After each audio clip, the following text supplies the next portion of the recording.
बच्चों, हम मनीष सर। पिछले क्लास में हमने आप लोगों को बताया था कि जो पहला पार्ट है रिप्रोडक्शन इन ऑर्गेनिजम्स, उसको हम शॉर्ट फॉर्म में देख चुके हैं, जो 4 लेक्चर में पूरा हुआ है।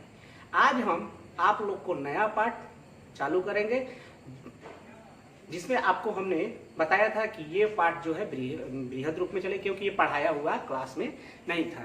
तो आज हम शुरू करते हैं अगला पार्ट, जिसका नाम है 12th क्लास का पहला पार्ट, दूसरा पार्ट है रिप्रोडक्शन इन फ्लावरिंग प्लांट। तो दूसरा चैप्टर है रिप्रोडक्शन इन फ्लावरिंग प्लांट्स,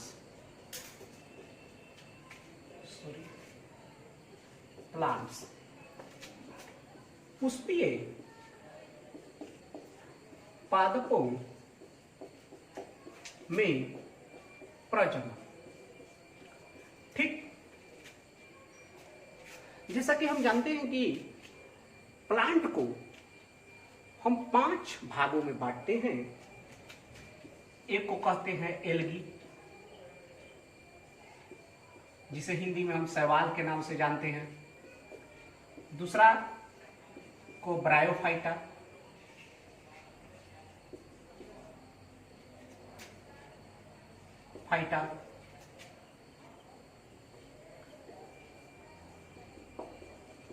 तीसरा को हम लोग टेरिडोफाइटा,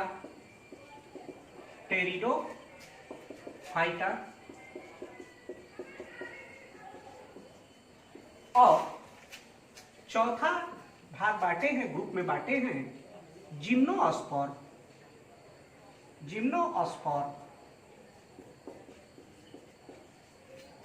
जिसे अनावृति बीजी पादप कहते हैं। और पांचवा है एंजियोस्पर्म, जिसे आवृत्ति बीजी पादप के नाम से जानते हैं। तो हम लोग जानते हैं कि 5 भागों में प्लांट को बांटा गया इस अर्थ पर, एल्गी, ब्रायोफाइटा, टेरिडोफाइटा, जिम्नोस्पर्म और एंजियोस्पर्म। और इन 2 समूह में, ग्रुप में, ये जो मैं उधर नहीं लिखूंगा, इधर देखिए, इधर हम ये 2 समूह जिम्नोस्पर्म, एंजियोस्पर्म है। ये दोनों समूह में के पौधे में ही फ्लावर यानी पुष्प का निर्माण होता है। और ये दोनों तरह के पादप जो हैं उस श्रेणी के पादप बोले जाते हैं, जिम्नोस्पर्म, एंजियोस्पर्म। यहाँ हमको एनसीईआरटी में पढ़ना है खास तौर पे एंजियोस्पर्म यानी सबसे उच्च श्रेणी के पादप के रिप्रोडक्शन के बारे में, क्योंकि इसके बारे में यदि हम जान जाएंगे तो इन सभी के बारे में हम लोग जानकारी प्राप्त हो जाएगी। फिर भी अलग से एल्गी, ब्रायोफाइटा, टेरिडोफाइटा वो लिविंग वर्ल्ड में पढ़ा जाता है। तो हम यहाँ शुरू करेंगे। यहाँ फ्लावरिंग प्लांट जो दिया है पुष्पीय पादप, एंजियोस्पर्म के अंदर होने वाली रिप्रोडक्शन प्रक्रिया, किस तरह से एंजियोस्पर्मिक प्लांट जो है रिप्रोडक्शन प्रक्रिया में भाग लेते हैं और कैसे वो अपने जनरेशन को आगे की ओर बढ़ाते हैं। तो इसमें के बारे में हम यहाँ पर देख रहे हैं। तो ठीक है, हम इसे मिटा देते हैं। तो ध्यान दीजिए, हम एक चीज जानते हैं कि कोई भी एंजियोस्पर्मिक प्लांट जो हैं, यदि उनमें रिप्रोडक्शन की प्रक्रिया होती है और रिप्रोडक्शन की प्रक्रिया सेक्सुअल रिप्रोडक्शन हो, यदि सेक्सुअल रिप्रोडक्शन हो, तो हम पिछले क्लास में, पिछले पार्ट में हम जानते हैं कि सेक्सुअल रिप्रोडक्शन 3 चरणों से होकर गुजरता है। एक को कहे थे pre fertilisation event, short form में लिख देते हैं। फिर उसके बाद हमने बोला था फर्टिलाइजेशन इवेंट, और अगला होता है पोस्ट फर्टिलाइजेशन इवेंट। शायद बोर्ड पर हमको लग रहा है कि कम इंक के चलते दिखाई पड़ रहा है, तो थोड़ा सा हम ठीक है। तो हम लोग देखेंगे एंजियोस्पर्मिक प्लांट में सेक्सुअल रिप्रोडक्शन। हम जानते हैं कि प्लांट अगर एक मैं सामान्य प्लांट की बात करूं, एक पादप की बात करूं, तो एक सामान्य प्लांट में पाई जाती है जो जमीन के नीचे रहती है, जिसको रूट कहते हैं, और जमीन से ऊपर वाले भाग को हम सूट के नाम से जानते हैं, ठीक है। और इस सूट भाग में पाए जाते हैं स्टेम पाया जाता है, ताना पाया जाता है, इस भाग में पाया जाता है ब्रांच पाए जाते हैं, शाखा पाई जाती है, इसमें पाए जाते हैं लीफ पाए जाते हैं, पत्ती पाई जाती है, इसमें पाए जाते हैं फ्लावर पाए जाते हैं, पुष्प पाए जाते हैं, इत्यादि फ्रूट बनते हैं। ये सारी चीजें ऊपरी भाग में पाए जाते हैं। तो जो एक डेवलप प्लांट होते हैं, एक टिपिकल यदि प्लांट लें तो स्टेम, उससे ब्रांचेज जो निकलती है उनमें पाई जाती है कुछ फ्लावर। फ्लावर जैसे एक सामान्य फ्लावर को हम देख रहे हैं, जैसे यहाँ पर इस प्लांट की मैं यहाँ पर एक फ्लावर का निर्माण करने की कोशिश कर रहा हूँ, तो फ्लावर पाई जाती है। तो जो भी प्लांट होते हैं, तो फ्लावर जो होते हैं प्लांट का रिप्रोडक्टिव स्ट्रक्चर होते हैं। अगर कोई पूछे कि फ्लावर क्या है, तो फ्लावर यानी पुष्प उच्च श्रेणी पादप जिम्नोस्पर्म और एंजियोस्पर्म का रिप्रोडक्टिव स्ट्रक्चर होता है। यह क्या होता है? यह रिप्रोडक्टिव स्ट्रक्चर होता है। प्रजनन संरचना होती है, संरचना होता है। तो किसी भी प्लांट में सेक्सुअल रिप्रोडक्शन फ्लावर द्वारा पूरा किया जाता है।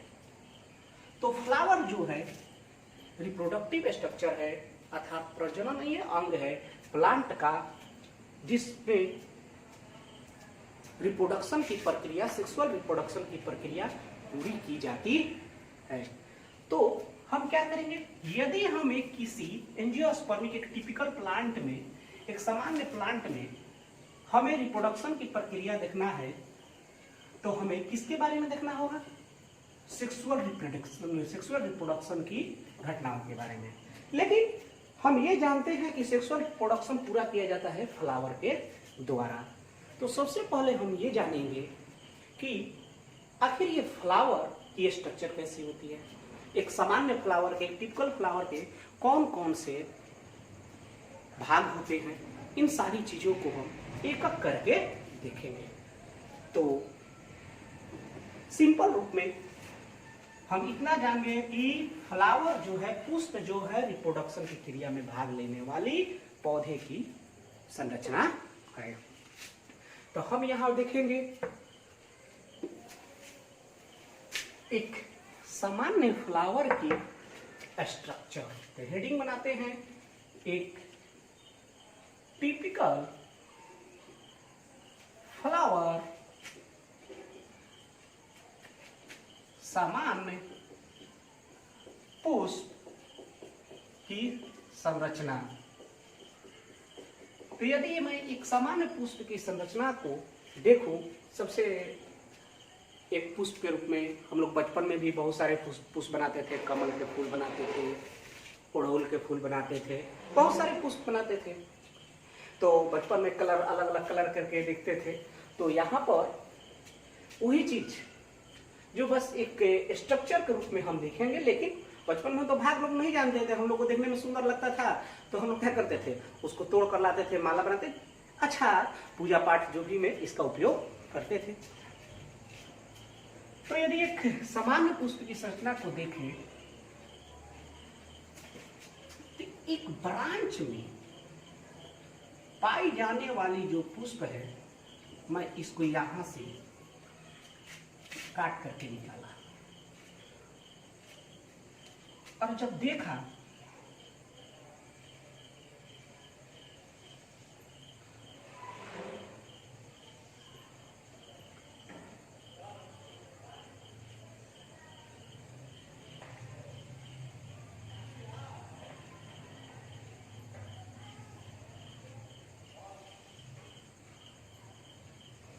देखिए फिगर बनाने में थोड़ा हम कमजोर हैं, फिर भी कोशिश करते हैं कि अच्छा सा फिगर बन जाए।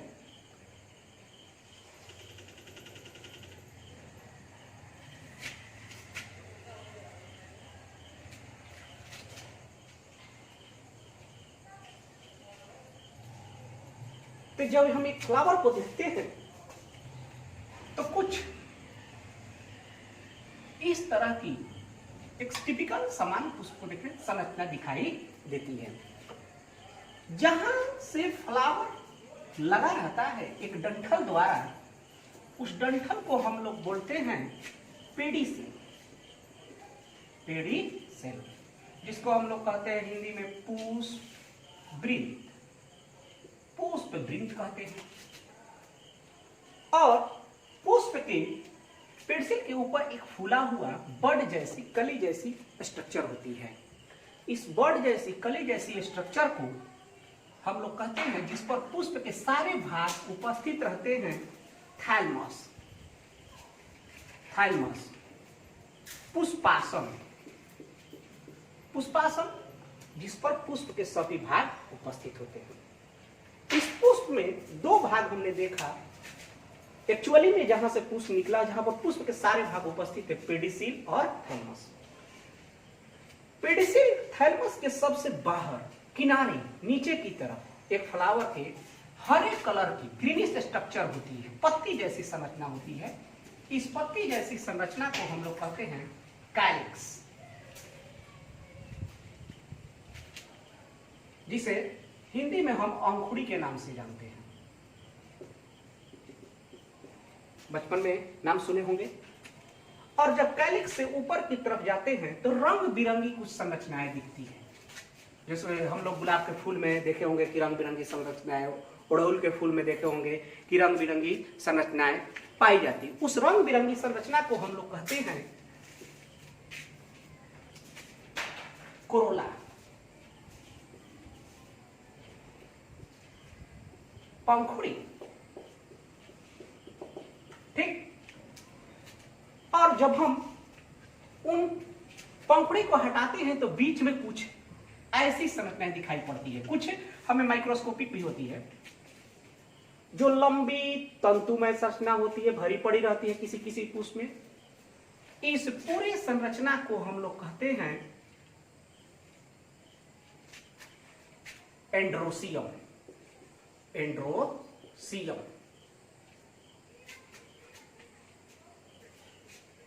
पुंगांग। और एंड्रोसियम के बीच में एक फूला हुआ भाग नीचे जब खोलकर देखिएगा तो दिखाई पड़ेगा। इस पूरी संरचना को कहते हैं गाइनोसियम। गाइनोसियम जया। तो एक पुष्प में 4 होर्ल होते हैं, यानी उस पे 4 वृंत पाए जाते हैं जिनमें निम्न संरचना होती है। पहला संरचना जो बाहर की तरफ ग्रीनिश स्ट्रक्चर, ये कैसा होता है? ग्रीनिश होता है, यानी कि हरे रंग का होता है, हरे रंग का। और कोरोला कैसा है? ये कलरफुल होता है, कलरफुल स्ट्रक्चर होता है, यानी रंगीन होता है। और एंड्रोसियम जो भाग होती है, ये पुष्प का मेल पार्ट होता है, मेल पार्ट अर्थात नर भाग। और गाइनोसियम जो होती है पुष्प का, वो फीमेल पार्ट होता है, फीमेल पार्ट, जिसे मादा भाग कहते हैं। कैलिक्स और कोरोला इस नर और मादा भाग को सुरक्षा प्रदान करते हैं बाहरी वातावरण से, क्योंकि सेक्सुअल रिप्रोडक्शन में हम जानते हैं कि नर भाग नर गैमेट बनाता है और मादा भाग मादा गैमेट बनाती है। इसलिए ये दो प्रमुख भाग हैं, कौन? एंड्रोसियम और गायनोसियम। इसलिए करोला और कैलिक्स दोनों को हम लोग कहते हैं एसेसरी पार्ट अर्थात सहायक भाग। और ये कौन सा भाग कहलाता है? रिप्रोडक्टिव पार्ट, प्रजनन भाग।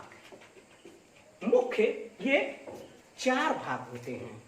तो यदि एक टिपिकल फ्लावर की संरचना को देखें तो हमें कितने भाग दिखाई पड़ते हैं? तो हमें 4 भाग दिखाई पड़ते हैं, और ये सभी calyx, Corolla, androecium, gynoecium thalamus पर उपस्थित होता है।